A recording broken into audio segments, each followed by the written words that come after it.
Hey guys, this video is a bit of a pivot. If you've ever wanted to know what it's like to maintain and run an Iliad 62 catamaran, long distance cruiser, stats, specs, that kind of stuff, well, this is your video. And it's probably because you or someone like you has asked for it. So grab a Diet Coke, settle in, and enjoy the ride. Thanks for coming along. Dear Soul Searchers, a bit more technical detail would come in very useful. Oh, you asked the right person. I'm going to try and answer some of these questions that people have been kind enough to leave us on our YouTube channel. It's really exciting to get all that feedback. This is a cruiser who, or a gentleman who is going to be buying an Iliad catamaran. He's got a 53 on order, he says, and so he has a few questions that answers to would come in useful. I'll do my best, Dr. Robert, to answer your questions. So, number one, what speed does the boat do for prolonged passages, and reasons for speed versus fuel efficiency? Okay, couple examples. I'm assuming that by prolonged passages you mean where we do crossings. We've done crossings from southern Australia, Melbourne to the Bass Strait, back up from the Bass Strait to Melbourne. We've crossed the Tasman from Gold Coast to Opua, New Zealand.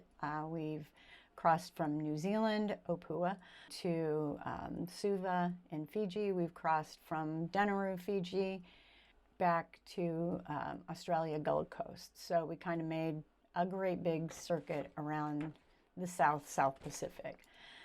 So not to go into detail on every single one of these passages, but let's just use Gold Coast, Australia to New Zealand as an first example, with some average conditions, fairly prominent strong seas with swells, but nice swells with a nice long period, so you weren't getting bashed around, but you had some current running against you, and all this stuff is probably gonna turn out to be way specific for our boat, and also it's an average. Like, you cannot look at what your boat's doing right now and say, wow, that's really good fuel mileage, or wow, that's really terrible fuel mileage, because at any given moment it doesn't matter.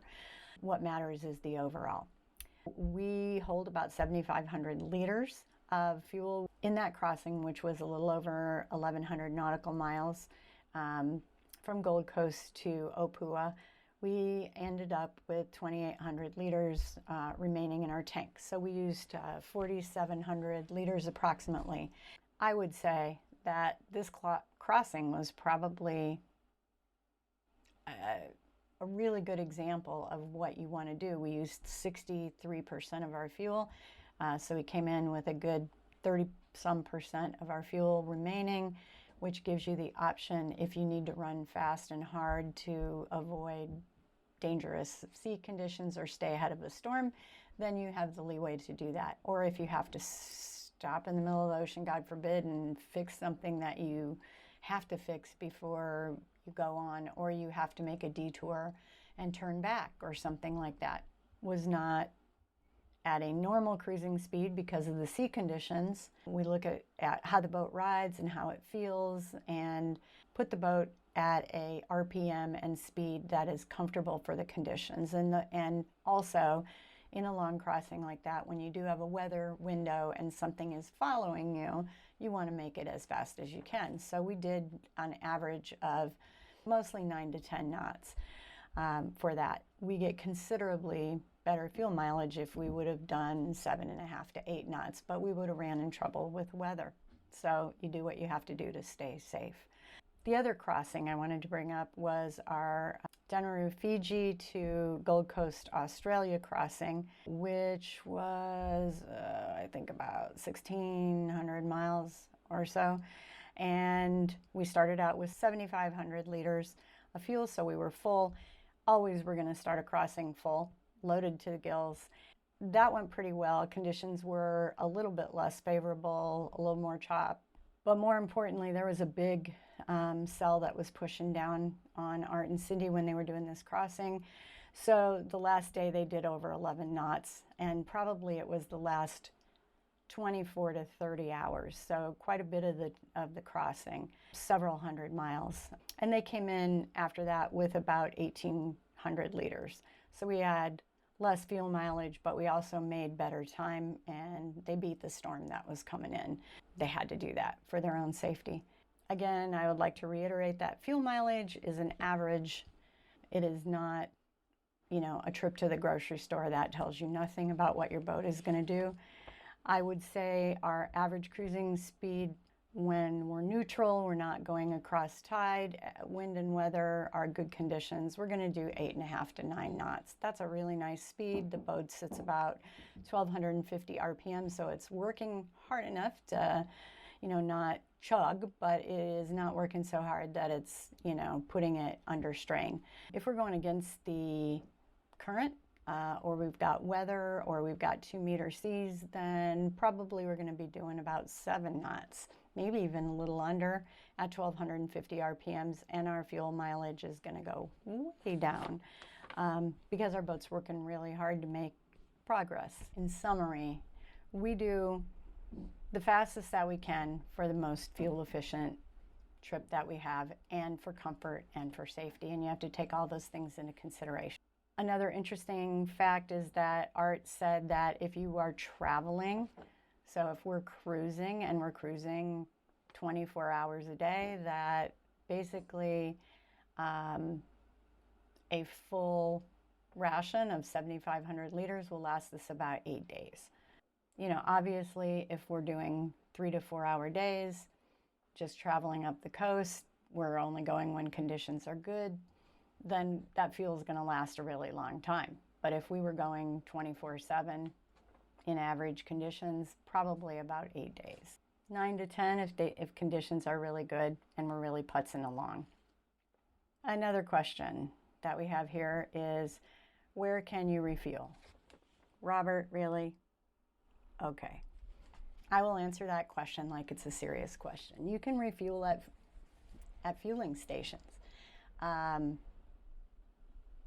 In Australia and New Zealand, and even to the most part in Fiji, those places are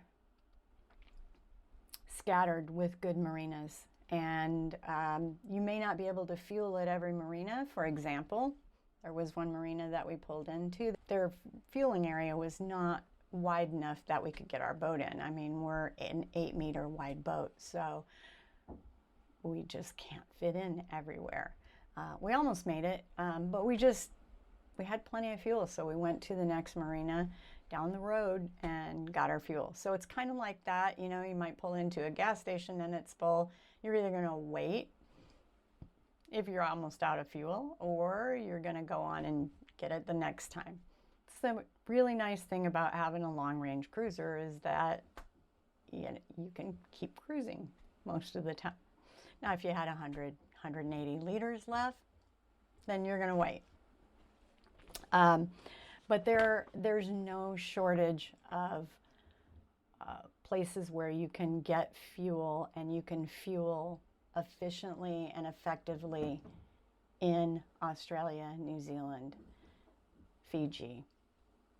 In Fiji, we did have one interesting fueling situation where the fuel was in a container up the hill, and it was gravity fed. Our boat can take fuel pretty quickly, but obviously this only went as fast as the hose that they had, the caliber of the hose, and you know, the gravity feed. So that took us a little while to fuel, but we also didn't need to get 7,500 liters. You know, you put a couple thousand liters in, it takes you a few hours.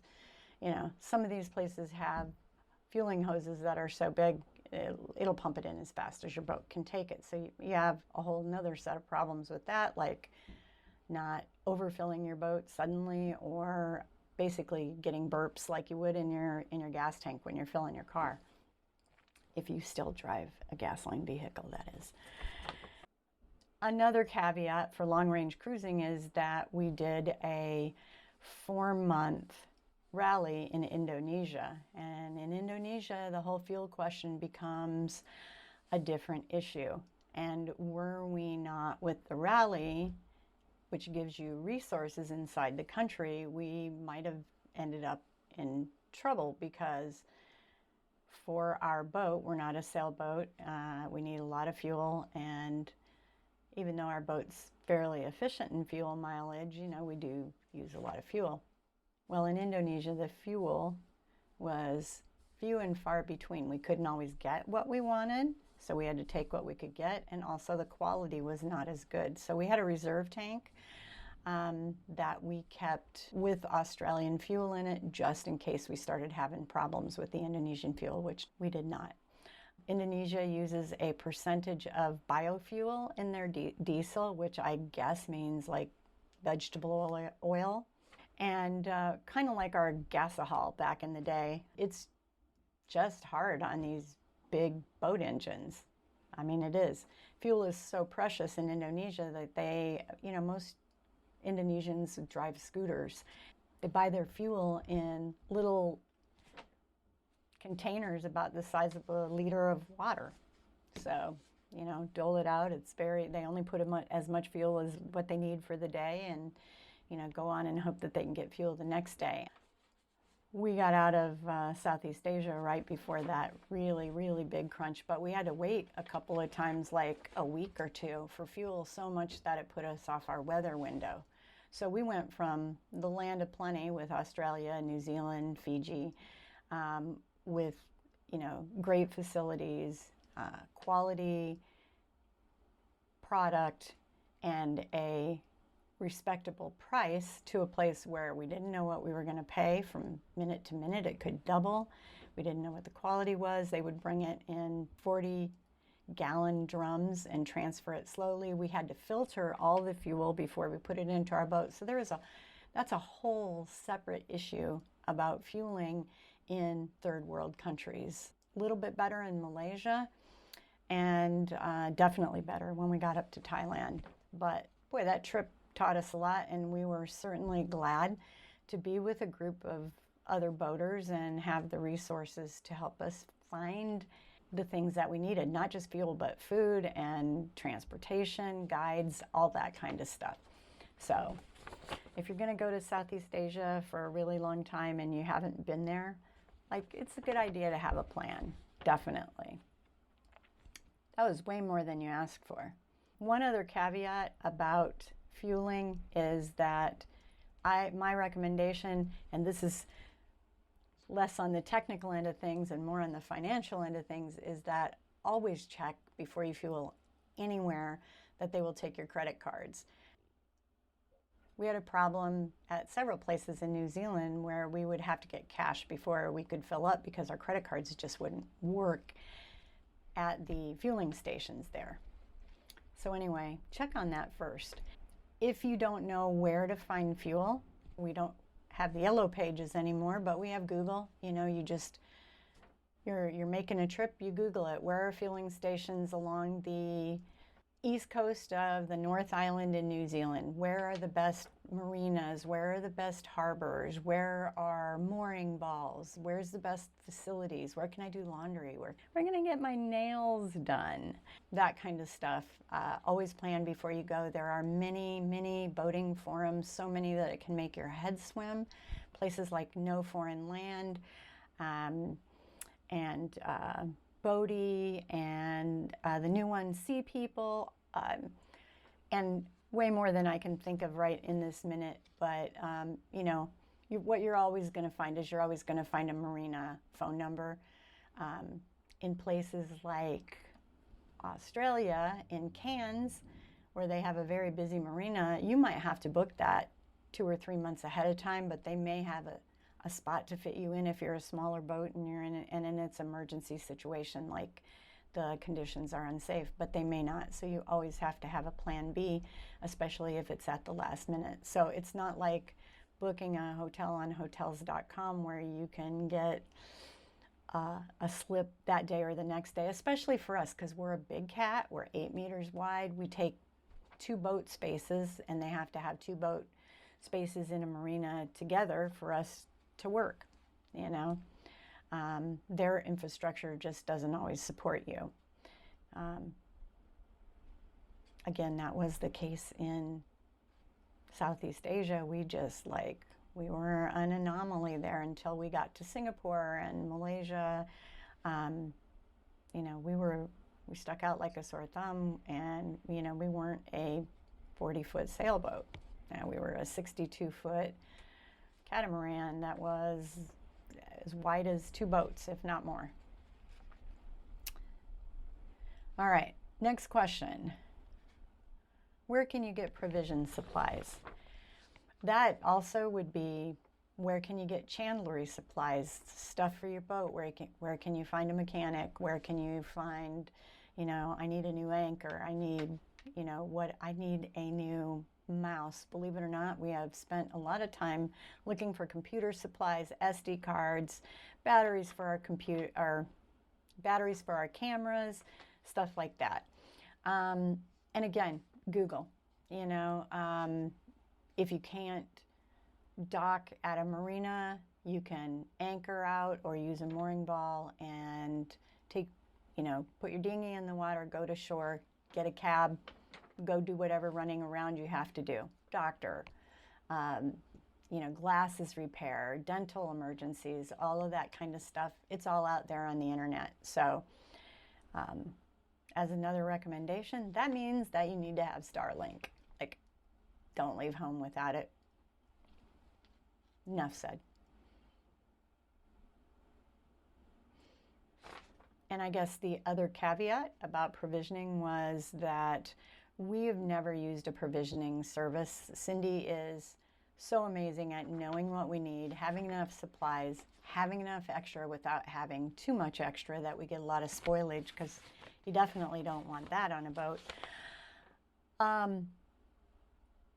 But Southeast Asia, you know, it's a different country. You're in a different culture. So, you know, we did a fair share of when we could get ashore, we would participate in whatever activity that the rally had planned, or we'd find a local restaurant. Markets were there, but the produce was a little bit different than what we're used to, and a little bit less reliable about what they were going to have there. We don't do things like chicken feet and, you know, little teeny tiny fish and stuff. So luckily we had a lot of fresh provisions to start out with, from the top of Australia to the Kai Islands, and then working our way across Indonesia. We just, you know, you have your stores and you just start making stuff out of that, and then you replace fresh vegetables and such when you can. We thought about using a provisioner over there, you know, about maybe halfway through, to bring us a bunch of supplies. I mean, it's about, I don't even know. I would hazard a guess, but I'll get hosed for saying this, but it's probably 4 or 5 times what you'd pay in a grocery store if you have a provisioner bring your supplies for you. And we just really didn't need it. So, you know, we're not a charter boat. We're not, you know, we don't have a big crew. We don't need to have a provisioning service. So we thought about it, but we decided that we would just do it on our own. We're pretty self-sufficient that way. Thank you, Cindy. All right, next question. How often do you need to run your Watermaker? Well, I'm happy you asked about that. I have basically existed, for the most part, and it's kind of embarrassing to say it, as the photographer, videographer, and doctor on the boat. I have not been as actively involved in the day-to-day management of power and resources, but I'm starting to do that now. And it's really interesting. So our Watermaker has a 1,400 liter capacity. It takes seawater and it turns it into drinking water, safe drinking water. It's a really, really cool process. Way out of my technical league. All I know is you don't empty your tanks at the same time you're making water, basically for sanitary reasons. You don't make water when you're sitting in a harbor or in a marina. You make water when you're traveling. And that's because that's where you get the deep water, the cleaner seawater. You're not likely to come in contact with plastic bags and a lot of debris. Australia, New Zealand, the coastal waters are clean. They're very concerned about the environment and keeping things beautiful and safe for the reefs and the marine life, as well as the humans. But basically, they're environmentally conscious. Fiji, a little less so. There was quite a bit of plastic and trash in the water, and in Southeast Asia, in Indonesia, game over. The water was dirty any time you got close to shore. So anyway, you make water when you're out moving, and if you're at a dock, you fill up as long as you feel like you've got a safe water situation. Like, we did not fill our water tanks in Fiji, we did not fill our water tanks in Indonesia, not from supplies that marinas had. Our Watermaker makes about 200 liters per hour, so if we're going to fill it, we have to leave it running. If it's completely empty, we have to leave it running for 7 hours.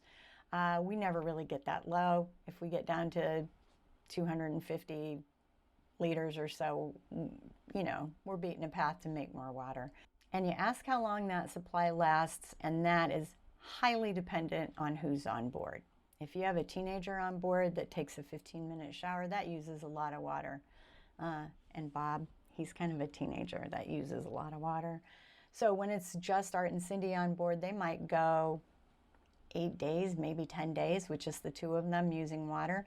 When we're on board, probably every 2 to 3 days we make water, just to keep the tanks full. And also, if we're sitting like we've been doing here at anchor or on a mooring ball for multiple days, then we'll run the generator to heat the water. When we're traveling, the engines heat the water, and so we have basically free hot water. If we have guests on board, we usually have 2 to 3 guests for a week or two each trip, and we run the Watermaker every day that we're out. In general, guests don't understand water moderation and usage as well as you do when you've lived on a boat for as many months and years as we have. Even if you do it part-time, it just becomes routine to take a military shower. So you take your basic military shower, right? It's 5 minutes, you get in, you get wet, soap up, shampoo your hair. While you're shampooing, turn the water off, turn the water back on, rinse everything off, hose out the shower a little bit, and then there's always squeegeeing to be done because you do not want to leave water in your shower. Boats are naturally wet environments. It's always humid, and they won't dry, and then you'll get mildew, mold, whatever. Or you can run the dehumidifier, which takes power. So we prefer to squeegee out the shower. It keeps everything looking really nice, keeps the shower clean. All right, next question. This is a tender question. How much 4-stroke fuel did you use for your tender trips? And we don't want to keep gasoline on board that we don't have to have. So we basically keep the tender topped off, and we may have one other little container that will fill up. Like when we were in Indonesia and we didn't know how often we'd be able to get gas for the Mercury outboard motor that's on the tender. Our tender is a 13-foot Italia AB with a 40 horsepower Mercury engine, and we have a little depth finder on it, and that's great when you're coming up upon shore to see if you've got a rocky bottom or whatever, so that you don't bottom out your propeller. How much 4-stroke fuel did we use for our tender trips? So again, that's going to be an average. I think the tender uses about 3 liters per hour if we're running, and we're running pretty hard with the tender. You know, you tend to zoom around in the tender a lot more than you zoom around in the big old 62-foot catamaran. You just do. You're trying to get from here to there, or you're out sightseeing, or you're trying to avoid crocodiles, whatever. 20 gallons, we used less than 20 gallons the whole time we were in Indonesia. We just didn't go that many places off the boat. Shore was close, and you know, we just didn't. If you're in Sydney Harbor and you're going to go, you know, from Rose Bay over to the shopping areas or whatever, you're going to use a tank a week. So it really highly depends on where you are, and you just have to get to know your tender, because every tender is going to be different. Every person drives differently. The conditions are different. So get to know your tender and know how much you need, and then know how much you need to keep as a spare, because you don't want to get stranded anywhere.